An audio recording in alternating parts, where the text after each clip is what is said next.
পর্যটন শহর রাঙামাটি। প্রতিদিনই শত শত পর্যটকের যাতায়াত এই শহরে, ফলে সবসময় থাকে যানবাহনের চাপও। কিন্তু শহরে একটি বাস টার্মিনাল থাকলেও সেটি দখল করে রেখেছে সারি সারি ট্রাক। ফলে যান চলাচলে বিশৃঙ্খলায় শহরে যানজট যেন নিত্যদিনের, জানাচ্ছেন জিয়াউল হক। রাঙ্গামাটি একটি পর্যটন শহর। এই শহরে প্রতি বছর বা মৌসুমগুলোতে প্রায় 5 লক্ষের বেশি পর্যটক এই রাঙ্গামাটিতে বেড়াতে আসে। কিন্তু যারা দূর দূরান্ত থেকে যেসব পর্যটকরা বেড়াতে আসে বা বাসে করে বা অন্যান্য যানবাহন নিয়ে, যারা ব্যক্তিগত যানবাহন নিয়ে বেড়াতে আসে, তাদের সে যানবাহন রাখার কোনো নির্দিষ্ট কোনো স্থান এখন পর্যন্ত রাঙ্গামাটি শহরে গড়ে ওঠেনি। যে স্থাপনাটি রয়েছে সেটি হচ্ছে একটি বাস টার্মিনাল রয়েছে এবং একটি পুরনো বাস টার্মিনাল, দুটি টার্মিনাল রয়েছে এবং ট্রাক রাখার জন্য একটি ট্রাক টার্মিনাল রয়েছে। কিন্তু এই বাস টার্মিনাল, আমি এই মুহূর্তে দাঁড়িয়ে আছি রাঙ্গামাটির বাস টার্মিনাল এলাকাতে, যেটি 1994 সালে নির্মাণ কাজ শুরু হয় এবং 2010 সালে তার নির্মাণ কাজ শেষ হয় এবং তারপরে তারপরে আসলে এটি বাস রাখা শুরু হয়। কিন্তু 2 বছর পরে আসলে এখানকার আশেপাশের জায়গাগুলো দখল হয়ে যাচ্ছে এই অজুহাতে এখানকার বাস টার্মিনালটি পরে সরে যায়। পুরনো বাস টার্মিনাল যে দোয়েল চত্বর এলাকা, সেখানে প্রতিস্থাপন করা হয়। কিন্তু এই বাস টার্মিনালটি বর্তমানে আসলে বাস টার্মিনাল না, এটি এটি মানুষ যে কেউ আসলেই বলতে পারবে এটি ট্রাকের দখলে চলে গেছে অনেকাংশে। এখানে বাসের চেয়ে অধিকাংশ যানবাহন যেটি ট্রাক দখল করে রয়েছে।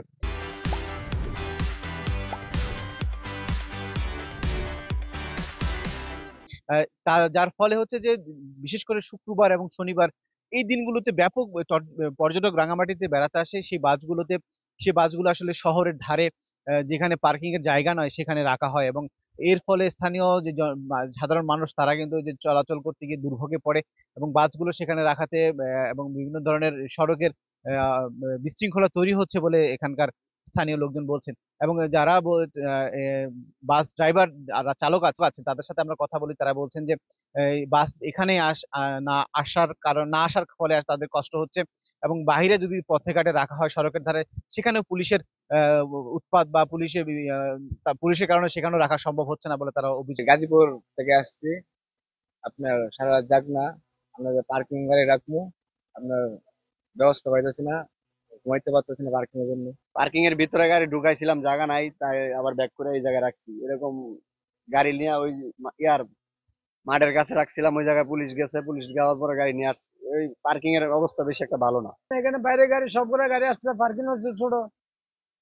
আমাদের এখানে পার্কিং হচ্ছে ছোট, গাড়ি সবগুলো বাইরে লাগছে, আমার নম্বরের গাড়ি আমাদের সব গাড়ি বাইরে। বাস টার্মিনাল এখানে যৌথ পাবো তো, এখানে ট্রাক বাস মানে হয়ে গেছে তো, গাড়ি ঢোকার জায়গা নেই আর কি। এখানকার স্থানীয়দের সাথে আমরা কথা বলার চেষ্টা করেছি, তারা বলছেন যে যে সরকারি যে টোল আদায়ের জন্য নির্দিষ্ট ভাড়া আছে, সেই ভাড়াগুলো আসলে বাস থেকে এবং ট্রাক থেকে নিয়ে থাকে তারা। তারপরেও তারা বিশেষ করে গাছের গাড়িগুলো এবং ফার্নিচারের ট্রাকগুলো রাখতে তারা বেশি উৎসাহ। আর এর মধ্যে অন্যতম কারণ যেটি বলছেন যে এখানে টোল আদায় বা কর আদায়ের ক্ষেত্রে তাদের কোনো নির্দিষ্ট ফি নাই।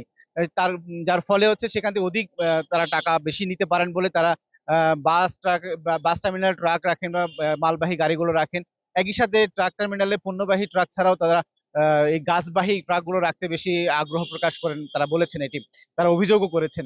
রাঙামাটিতে পৌর কর্তৃপক্ষ আছে, জেলা পরিষদ উন্নয়ন বোর্ড আছে, তারা রাঙামাটি যে পর্যটন শহর, সে শহরকে সৌন্দর্য করতে তাদের ব্যক্তিগত উদ্যোগে বা একত্রিতভাবে কাজ করার যে সেই প্রচেষ্টা এখনো পর্যন্ত দৃশ্যমান নয় বলে তারা অভিযোগ করছেন।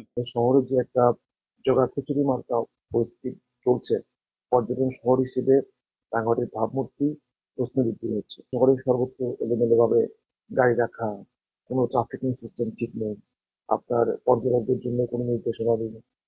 এই বিষয়গুলো কে কোনটি পালন করবে সে বিষয়ে যদি সুস্পষ্ট নির্দেশনা না থাকে, তাহলে এই সংকট সমাধান হবে বলে ব্যক্তিগতভাবে মনে করি। যে ট্রাফিক পুলিশ আমরা দেখেছি, তারাও কিন্তু নিরলসভাবে কাজ করছে, কাজ করার পরেও যে শৃঙ্খলা সেটি এখন পর্যন্ত পূর্ণাঙ্গ রূপে ফিরে আসেনি।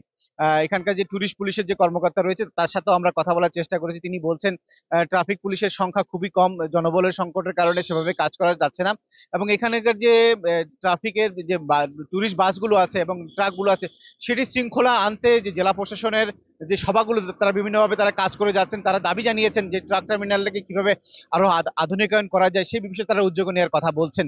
রাঙামাটি জেলায় কিন্তু ওরকম বড় টার্মিনাল ব্যবস্থাপনা নাই।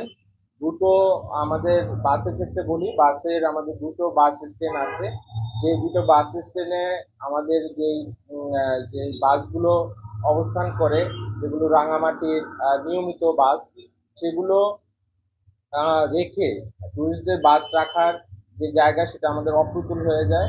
তো সেই ক্ষেত্রে আমরা কিন্তু আইন শৃঙ্খলা মিটিং এ এবং সব জায়গায় আমরা আরো বড় পরিসরে কিভাবে বাস টার্মিনাল তৈরি করা যায় সেই ব্যাপারে কিন্তু আমরা পরিকল্পনা করছি, এবং এগুলো কিন্তু আমরা আইন শৃঙ্খলা মিটিং এ আলোচনা করছি। যে পর্যটন শহরের এইভাবে যত্রতত্র ভাবে পর্যটকবাহী বাস রাখার ফলে স্থানীয়রা বলছেন যে এটির ব্যাপারে যদি স্থানীয় প্রশাসন, পুলিশ বিভাগ যদি কাজ না করে, আসলে যে পর্যটন শহর রাঙামাটির যে সৌন্দর্য সেটি দিন দিন হারিয়ে যাবে বলে তারা মনে করছেন।